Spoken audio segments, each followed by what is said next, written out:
Parliament Hill is reeling from yet another shocking allegation leveled against a sitting member of Parliament. Yeah, the main takeaway is essentially that there was an attempt at interference in the election. But what this scandal is about is what the Prime Minister knows about this interference. I have the same question. When did he know?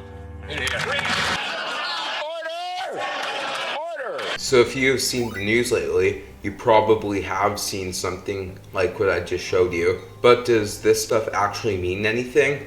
Did China really interfere in 2 Canadian federal elections? Let's explore that throughout the rest of this video.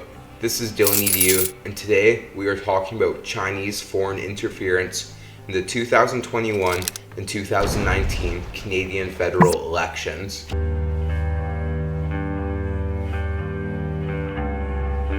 The allegations of foreign interference trace back to 2017 during Justin Trudeau's initial term as Prime Minister. The Canadian National Security Advisor informed him about potential involvement of Chinese agents in supporting Chinese Canadians running for political office. The evidence provided indicated China's interest in infiltrating various levels of government. Despite these concerns, little seemed to be done at the time.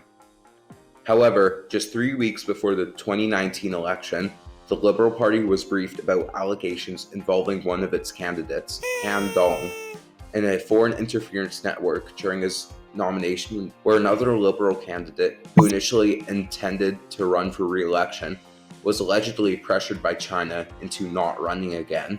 Moreover, another instance of alleged involvement in foreign interference emerged, this time concerning Conservative Ontario Member of Provincial Parliament, or MPP, Vincent Kay.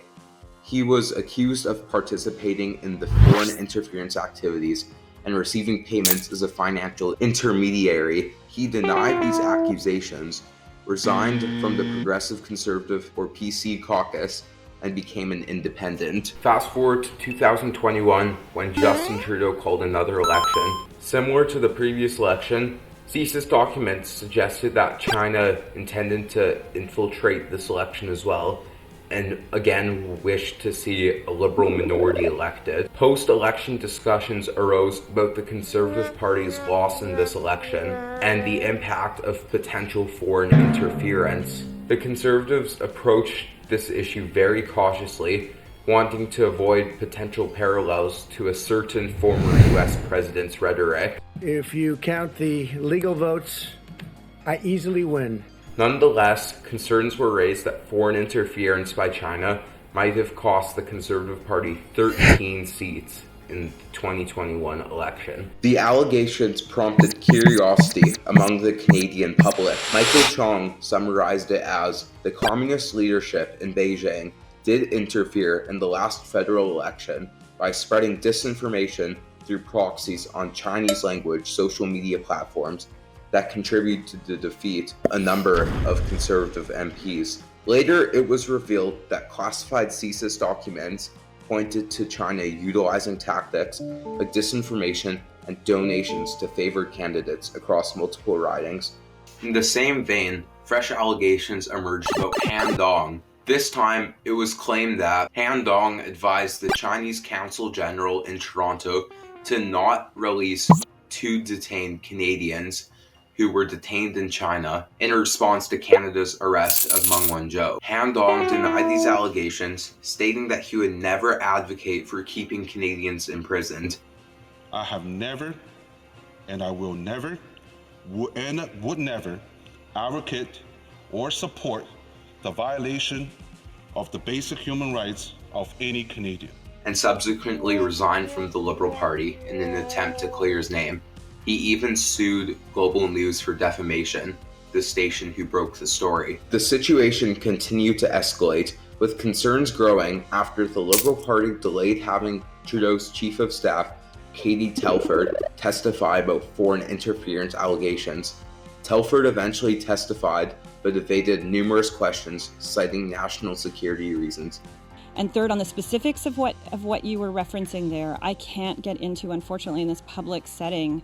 Jeremy Broadhurst, another Liberal insider, testified later, but revealed little about his conversations with Trudeau regarding CSIS briefings to him on an unspecified Liberal candidate in 2019. The opposition parties, armed with this information, began demanding a full public inquiry.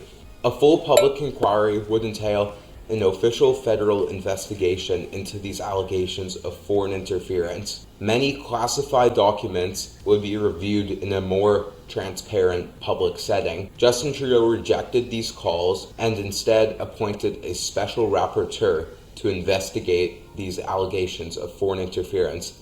He picked David Johnston, a former Governor General of Canada, to serve as the special rapporteur. David Johnston gained access to all of the documents he required and began his work.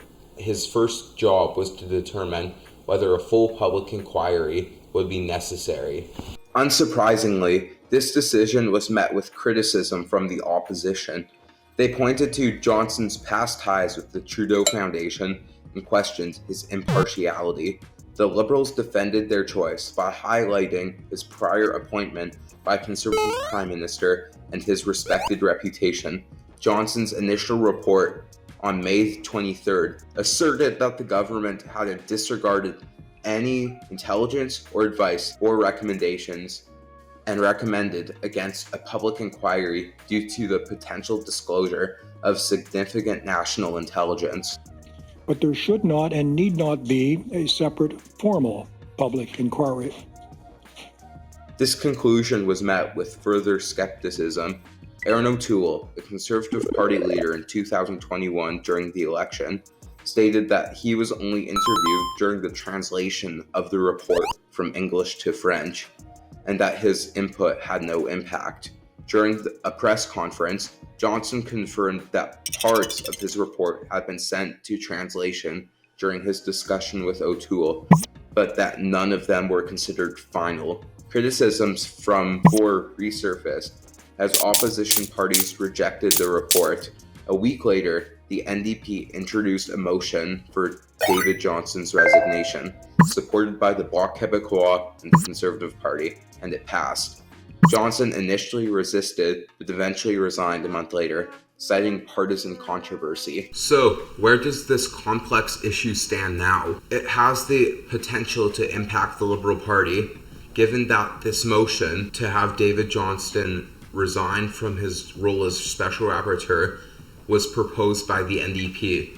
The NDP is the strongest Liberal partner in government right now, and if the NDP were to pull their support from the Liberal Party, there could be an election, which polls suggest the Liberal Party could fare poorly in. But what do you think about all of this? Do you think this is a serious issue, or is it a nothing burger? Let me know in the comments down below, telling me your thoughts on this issue. Also, please consider leaving a like and subscribing, as it helps me out a lot. But apart from that, have a good rest of your day, and see you.